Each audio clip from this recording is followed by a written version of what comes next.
Princess Margaret was born into royalty, but lived in its shadow. As the younger sister of Queen Elizabeth, her life was marked by contrast, duty versus desire, tradition versus rebellion. From a young age, she stood apart, spirited and bold in a world bound by formality. Born in 1930, just 4 years after Elizabeth, Margaret Rose Windsor was adored by the public for her charm and style. But behind palace gates, her life would become a struggle between personal freedom and royal expectations, especially after her sister ascended the throne. Margaret's early years were defined by war and upheaval. During World War II, she and Elizabeth remained at Windsor Castle, a symbol of stability for a country under siege. Yet even then, Margaret showed signs of rebellion, quick-witted, dramatic, and far from reserved. In 1952, Elizabeth became queen after the sudden death of their father, King George VI. The royal spotlight intensified, but now Margaret was the spare, not the heir. With limited power but high public visibility, she found herself at odds with the role carved out for her. Then came the scandal that defined her image: her love for Group Captain Peter Townsend, a divorced war hero. The church and crown forbade their marriage. Heartbroken and trapped between duty and love, Margaret ultimately chose loyalty to the monarchy over her heart. Though she complied with royal expectations, Margaret never surrendered her individuality. She embraced the swinging 60s with glamour, smoking, dancing, and becoming a style icon. The press dubbed her the Royal Rebel, and she relished her newfound identity. Her 1960 marriage to photographer Anthony Armstrong Jones was groundbreaking. He was a commoner. The union was praised as modern and romantic, but it quickly soured.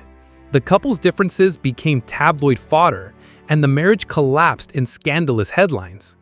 By the 1970s, Margaret's health and public image were declining. Yet she remained a central figure in British cultural life, befriending celebrities, artists, and political figures.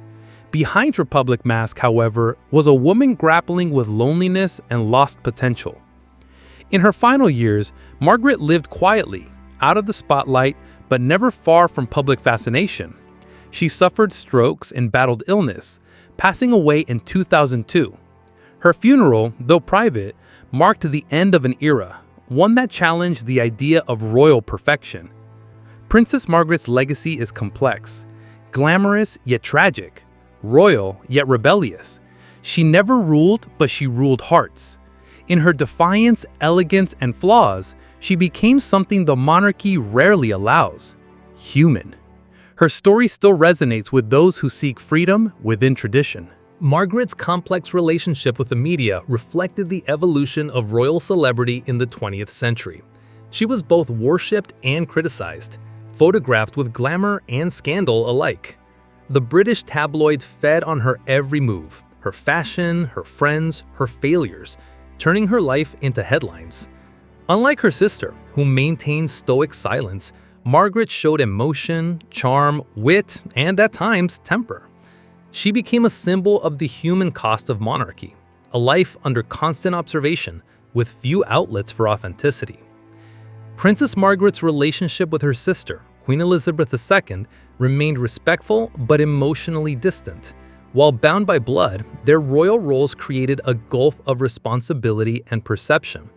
Elizabeth carried the burden of rule. Margaret carried the burden of being next to the throne but never on it. The Queen was a figure of discipline and tradition, while Margaret embodied spontaneity and modernity. Behind closed doors, their bond was more complex than the crown would ever admit.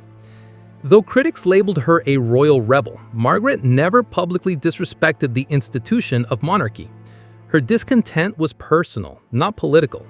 She represented the dilemma of many younger royals: how to be both modern individuals and custodians of ancient tradition. Margaret's frustrations would become a warning to future generations, especially to figures like Princess Diana and later Prince Harry and Meghan Markle.